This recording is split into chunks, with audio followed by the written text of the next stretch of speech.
Hello students, this is Mohini Miss from St. Teresa School. So I will be continuing the second chapter, Colonialism and Imperialism. So in this chapter, I will be dealing about the economic history, the economic events of the past. So the first question that we are going to deal is, what is capitalism? What are the stages of capitalism? So, I have given the answer here. Capitalism is an economic system, and capitalism has got the following features, the important points about capitalism. So, the first important point is that the goods are produced, or the goods produced are owned entirely by the individuals who are known as the capitalist, and the main idea behind the production of goods is for the sale in the market so that they can make profit. Then number 3 is the capital is supplied by the owner, the labor is supplied by the workers, and in exchange the workers receive salary or wage.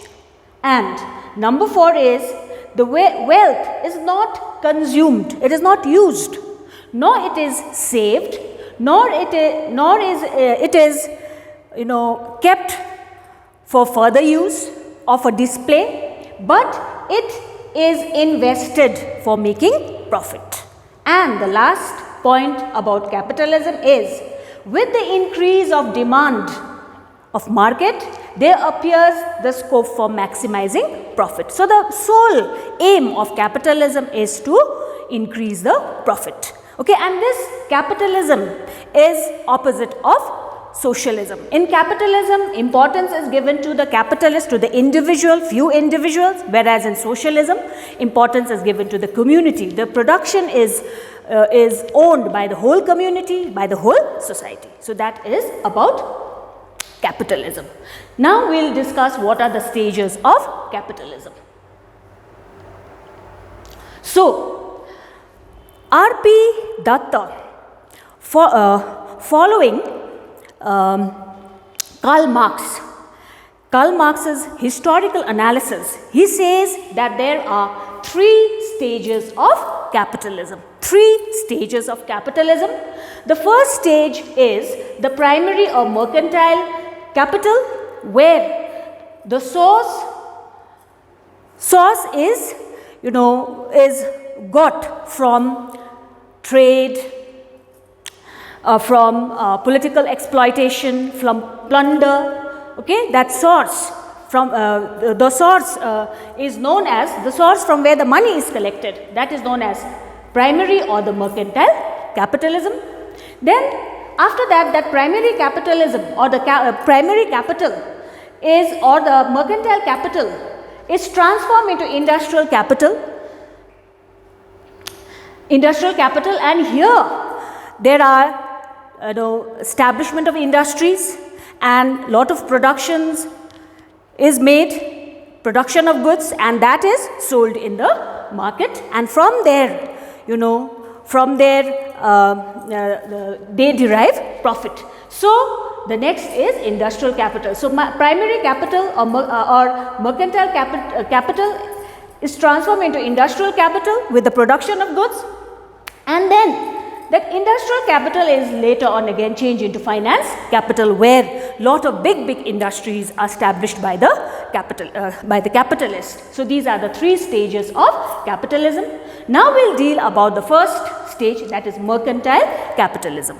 So, or mercantile capital. So one example of mercantile capital can be the rule of the East India Company when they started to rule in India.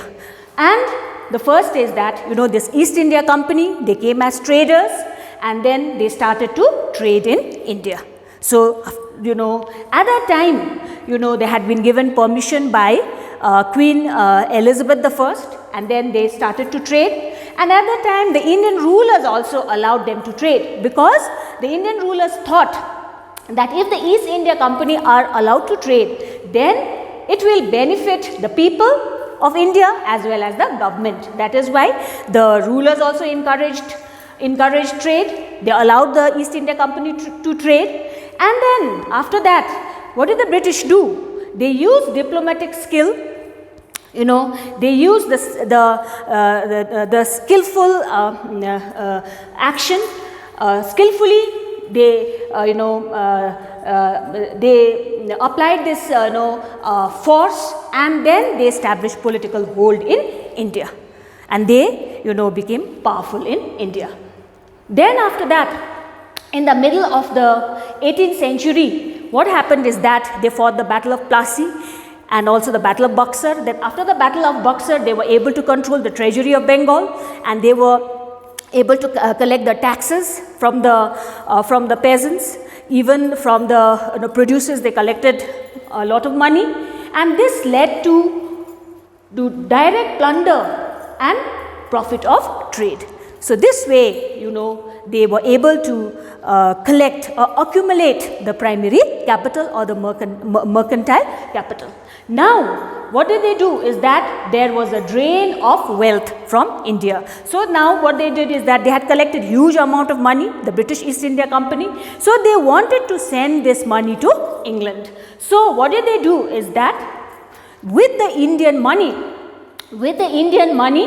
they bought the commodities. Commodities are goods. So they bought the goods with the Indian money, and after buying the goods from the Indian money with the Indian money, then they send the goods to England. Without bringing money from England. They used to bring bullions from England. Bullions are golden bars. They used to get bars, money from England to buy the goods of India. But now there was no need. After the plunder of the wealth of Bengal, there was no need for the British to get bullions. Now they started to buy the goods with the Indian money, and they began to send the goods to England. Okay, so this happened, and as a result, you can see they were able to accumulate huge amount of capital, which came to be known as primary capital or the mercantile capital. And this is the image of how the East India Company, they got permission from the rulers of India. The rulers of India gave them the permission to trade. Then, so that was about the primary capital. Now, the primary capital was transformed into industrial capital, and this happened especially after the Industrial Revolution. Now, Industrial Revolution started. Okay, then now because of that, you can see that they got the especially they were able to become powerful after the Battle of Plassey, and also after they got the Diwani, the treasury of Bengal. Then they had lot of wealth, so that wealth now started to flow towards England in ever growing stream. It was now taken to England. Then at that time, there was one Professor Dr. Cunningham, and Cunningham says that at that time in England, they had a lot of genius, but they did not have sufficient wealth. But now, wealth could be taken from India to England. Okay, that primary wealth, that primary capital, the mercantile capital was taken to England. So now, they had a lot of money. The capitalists had a lot of money. The people had a lot of money. That money was used now for for Industrial Revolution. So as a result, you can see that the money that was sent to England played a very important role in leading to Industrial Revolution. Then you can see that now Industrial Revolution took place, okay, and there was transformation in the method of exploitation. Exploiting means to use selfishly for one's benefit. So now, because of Industrial Revolution, now there was a change in the method of exploiting India, and you can see now lot of machines were established, and as a result, because modern machines were established, So the production also increased by leaps and bounds. There was lot of increase, okay, lot of increase of goods. The production, you know, there was overflow of production. So at that time, the new economic system started, which led to creation of free market. Now there was a free market, supply and demand. There was free market, and the British goods now needed colonies where they could be sold, because they had produced huge amount of goods. So they needed colonies where they could sell these goods. As a result, now they made India as a colony. The British made India as a colony. So the wealth the industrial goods started to flow into India. So Indian markets were flooded with British goods. So this way, this money that was accumulated is known as the industrial capital, because they got that capital is money.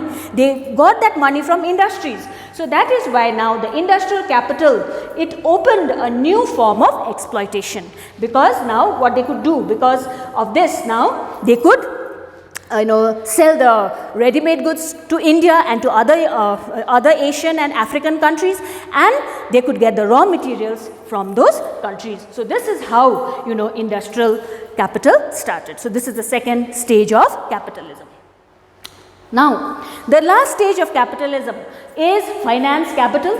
So here what happens is that in the interim means in between period between industrial capital and the finance capital, the free trade capitalism compelled the British to adopt a new policy. So now a new policy of supply and demand started, and very important thing took place in 1858. One is the East India Company was abolished. After that, Queen Victoria took up the rule in India. And another most important thing is now that the most important development after 1858 was to open India completely for foreign trade. Now India was open completely and foreign trade started in India. Not only, they sold, British goods here, but also, they used to take spices and all from India. And now what happened is that there was just the change, just the transformation. A transformation took place, because before India used to supply all the cotton goods all over the world. Muslin from India was so famous and it was demanded all over the world. But now the British goods began to be sold in India, and now there was a complete change, because now India was completely open to foreign trade. And now with the expansion of trade, commerce, development of railways and plantation industry, now big industries started to be established by the capitalists. Capitalists had a lot of money now. Because of industrial revolution, capitalists had been able to accumulate huge amount of money, and that money came to be known as finance capital. So that money was now used for construction of big industries. You can see the image, big industries were established. So this is how you can see that industrial capital led to the development of finance capital. So this is how finance capital started. And then now with to help the growth of industries, even the British individuals, banks came forward in order to invest their money. They were ready. Everyone was, because lot of industries, big industries had been established. So the private individuals, even banks were ready to invest their money. So at that time, many banks were established. The Imperial Bank of India, the Chartered Bank of India was established, and they were ready to invest their money. And the system of exploitation through investment of capital started in the 19th century. Now what happened? A new form of exploitation started now, is that they were not only selling goods, but they were investing. The capitalists were ready to invest their money, and this happened in the 19th century. And this system of investment, it got its fullest development, it took its fullest form in the 20th century. And it is said that the British, in 1914, during the First World War, they invested huge sum of money. How much did they invest? 5,000 lakh sterling pounds they invested in the year 1914. And it is said that they got, profit from here. It is said that at that time, even if the profit was 5%, They invested 5,000 lakhs. So even if the profit was 5%, then they got, the yield was 250 sterling pounds a year.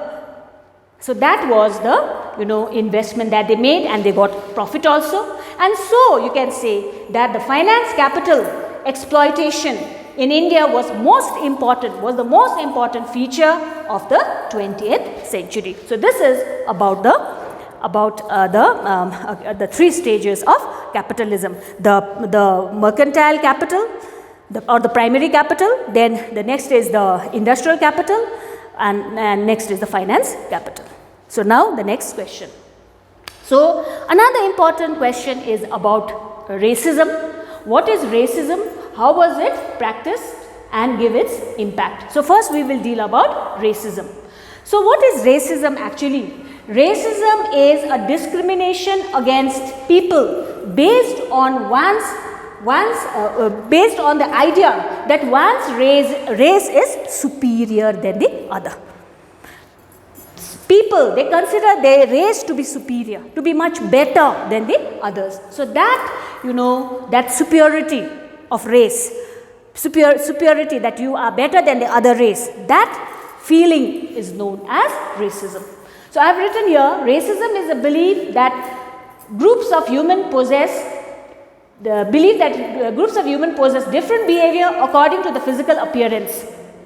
It is hatred of a person, or belief that person is less than human because of the skin, color, language, etc. So actually it is superiority, feeling of superiority, that you are superior than the others. So that is racism. Now next is how was it practiced now? How was it practiced? So at that time, the British used to consider themselves very superior, and there is a British historian, his name is James Mill, and James Mill, he said that the Indians benefited from the British rule.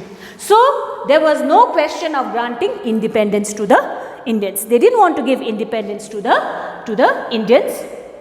They didn't want to give independence to the Indians, and they said that the British will rule in India forever. And he said that the sun would never set on the British Empire. That means, what does it mean? The sun would never set in the British Empire. It means that the British Empire was so large, it was so big, that sun would be seen in one part or the other part of the British Empire. It was so large. So this is what it means. Okay, it was spread all over the globe. So even if one continent or one part was dark, other part experienced light. So that is what is meant by sun would never set in the British Empire. So he said that the British had the birthright to rule over India. They considered themselves to be so superior that they considered it their birthright to rule in India.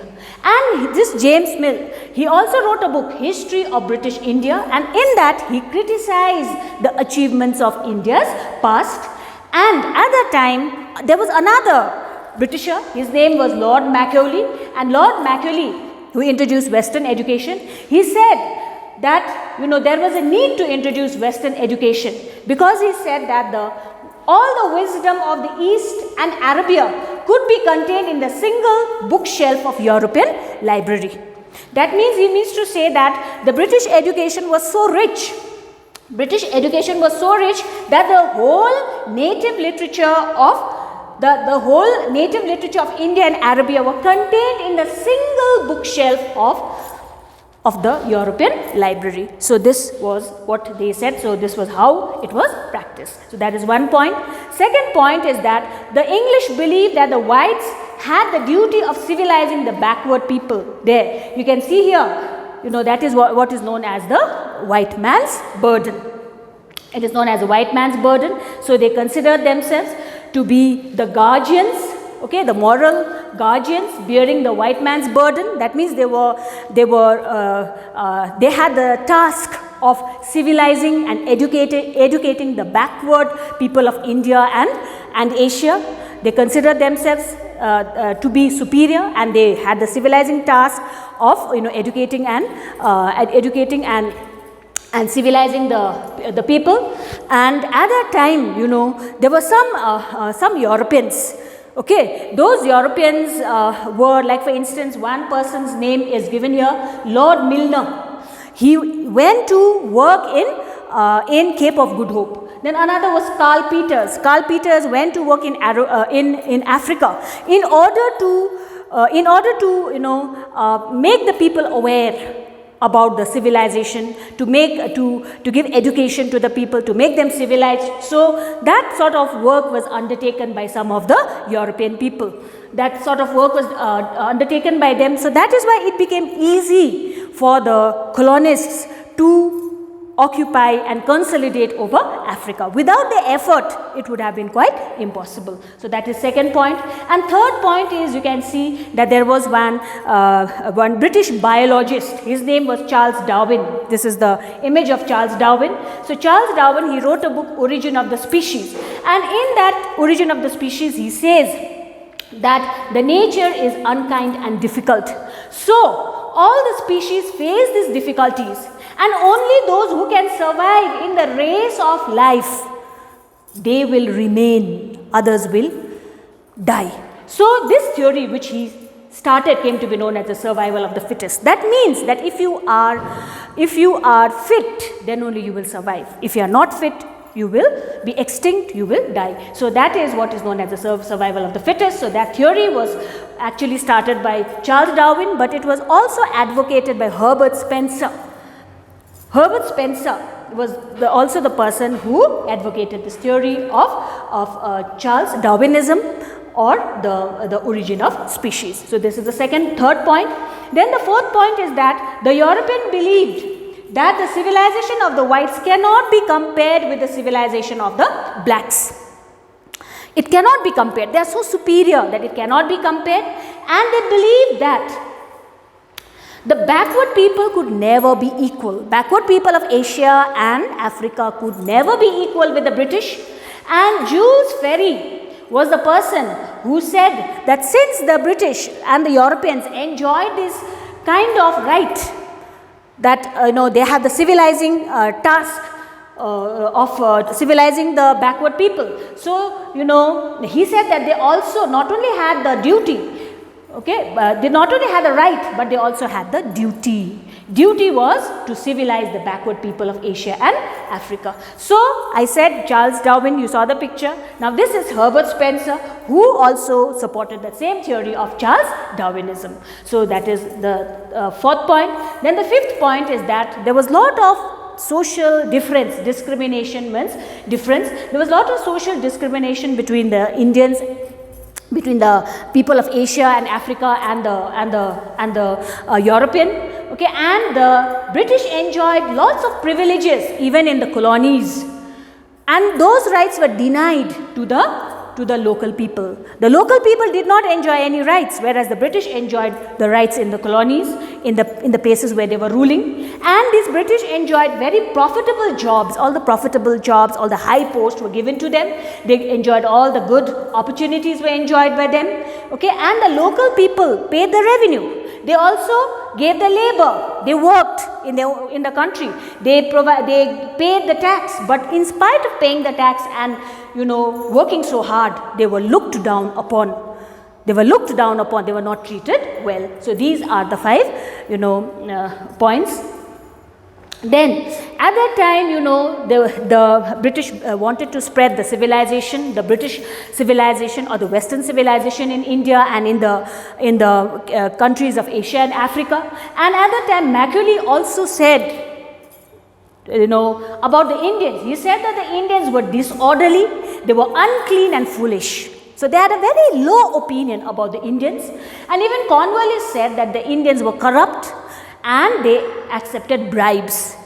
They accepted bribes, they took money, they involved in corruption, that was what they wanted to say. And they also were interested in introducing Western education because they did not have any faith in the centuries old traditional system of education. They didn't have any trust in the vernacular education that was going on in India or the Indian education. And they said that traditional system of education was totally worthless. That is why they wanted to introduce Western education.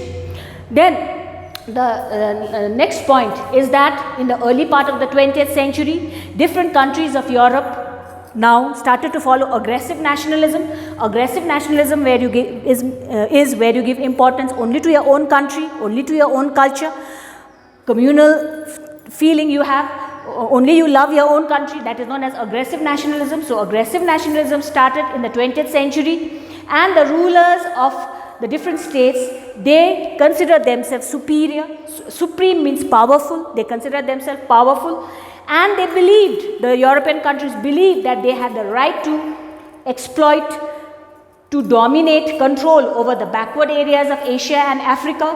And at that time, this aggressive nationalism, example of aggressive nationalism is the Herrenvolk theory of Hitler, where he said that the Germans are the master race, they are the Aryans, and they need living space. So that Herrenvolk theory. And also there was another person, another Britisher, his name was Lee, Mr. Lee was the person, and he was the person who gave importance to Anglo-Saxon race. He stressed importance upon the superiority of the Anglo-Saxon race, and this is how these theories, these aggressive theories, justified the domination and exploitation carried out by the imperialist. That means the imperialist right was justified. But what did it do to the Indians and to the backward people of Asia and Africa is that it created unfavorable opinion and dislike for the people of Asia and Africa among the whites, among the Europeans. So these all are the points about racism, how it was practiced. Then the last bit is about the impact, and the first impact is that now the discriminatory measures carried out by the imperialist countries, it led to hatred, it led to suspicion and inhuman ill treatment or bad behavior towards the Indians and to the backward people of Asia and Africa. And at that time the dark skinned people became the second class citizens in their own country. Now Indians and also Africans and all, they were regarded as second class citizens in their own country. They were regarded as second class citizens, and also the local people, they could not ride horse, nor could they ride in palanquins in the presence of white man. If white man was there, they could not ride in palanquins, palki, and also they could not ride horses. And even it is said that in South Africa, where Gandhiji had gone, he was even thrown out from the railway compartment. He could not travel in the first class compartment, and because he was an Indian, he was a black. And also in some European clubs, there was a notice which displayed and said, dogs and Indians are not allowed. You can see this is the Simla club, and in the Simla club it is written here, no dogs and Indians. So that means, it means that the Indians and dogs were not allowed. So all these are about the first impact. Now the second impact is that the local people of the colonies were burdened with taxes. They had to pay various types of taxes. On top of that, because the British had introduced various types of land revenue settlements, so the people had to pay various types of taxes. They were burdened with taxes. They were forced to grow commercial crops, commercial crops like cotton, jute. In order to meet the demand of the imperialist powers, they had to supply raw materials to the imperialist countries, and also they were forced to import and bring the British goods. British goods had to be sold in the Indian markets. So British goods filled the markets of India. All the markets of India were filled with British goods. As a result, what happened? The local industries collapsed. That means the artisans who used to do hand labor, who used to work in small cottage industries, lost their jobs. They lost their jobs, and they had to go back to agriculture. So this is how the local industries also collapsed and declined, and as a result India became a supplier of raw materials, and a buyer or the seller of British goods. So, that is the thing. And next is, at that time, in the 19th century, many people of India and China and African countries, they were known as indentured laborers. That means they had to do forced labor. They were bonded laborers. Indentured means bond, not bound, but they were bonded laborers. That means they were forced to work. So they had to go to foreign countries or the British colonies, to Mauritius, Natal, Jamaica, and various places. They had to go and work in those in those places for the British. So they were known as the indentured laborers. So lot of indentured laborers were now sent to British colonies. They were forced to go there and they had to work. And now what they did is, some worked in the plantation, some worked in the irrigation, some worked in the mines. So you can see the picture here. They are cutting grass. Okay, so these are the indentured laborers who went outside to work. And so because they did all the work, because of their labor, the whites could live in ease, they could live in comfort and luxury. So this is the thing. And the next and the last point is that, the judicial laws also were in favor of the whites. Even in India, the judicial laws favored the whites. Because, for example, in India, for a long time, Indian judges could not try cases where the offender was a white man. Offender means someone who does a crime, who does murder, example. Okay, if the British does any murder, then he will not be tried by Indian judge, because he will be punished. But he will be tried by the British judge. So that way, most of the time, they would be free. They would not be punished. So that way, the judiciary also favored the whites. And, if a case involved white man and the local people, if the case was between white man and the local people, who got justice? In India, it was not the local person who got justice in his own country, but it was the white man who got justice. So the local people never got fair judgment. So that was there in India. So you can see the picture there. And Amelis Tripathi is an historian. He says that in 1867, there were a lot of government posts. There were 13,431 posts, and the salaries of those people were above 70 rupees per month, 70 to 75 rupees per month. That means during those days, it was a huge amount. The salary of those government officials was very high. And there were so many posts, but all the post was given only to the British. And Indians had to, even if they were qualified, even if they were qualified and educated, okay, but they had to be satisfied with the lower jobs. So you can see the British officials here, who got very high post and enjoyed the very high salary during those days. So this is about racism, how was it practiced, and the impacts. Then the next question. So those two questions that I dealt, it is a essay type question which carries 8 marks, both carries 8 questions. Okay, so short is, what is apartheid? Name the leader who tried to end it. So apartheid actually means it is an African word. It means separateness, it means apart, and it is driven by the idea that the color of our skin makes someone different. Color of the skin. So according to the color of the skin, the people were treated. If you are black, then you will not be treated well. If you are white, then only you will be treated in a good way. So that difference because of the color of the skin is known as the apartheid. And it was Nelson Mandela who tried to end this apartheid. Okay, and he became the president of Africa. He was a philanthropist who also worked for the welfare of the people. He was a revolutionary, and he was a person who was appointed through representative democratic election. So that is about apartheid. Then the next is about what is Hobson-Lennon theory. Actually, this Hobson-Lennon theory, this question came this year. That is why I have not given it for long. It is an important topic, but it is not that important for this year. That is why I have given Hobson-Lennon theory in short. So what is Hobson-Lennon theory? It is the social, cultural desire of the colonial power to extend the the national markets in the colonies or foreign lands in search of profits greater than those available in the mother countries. That means the capitalists, they wanted colonies because they had lots of money. So they wanted to invest their money in the colonies. Why? Because if they invest in colonies, they will get more profit. They didn't want to invest in the mother country. Mother country means in their own country. Suppose the British capitalists, they didn't want to invest in their own country. If they invest in their own country, then they will not get much profit. But if they invest in another colonial country like India, then the profit will be more. That is why, the capitalists wanted to, colonize different places so that they can invest and make a lot of profit. So that is what is known as Hobson-Lennon theory.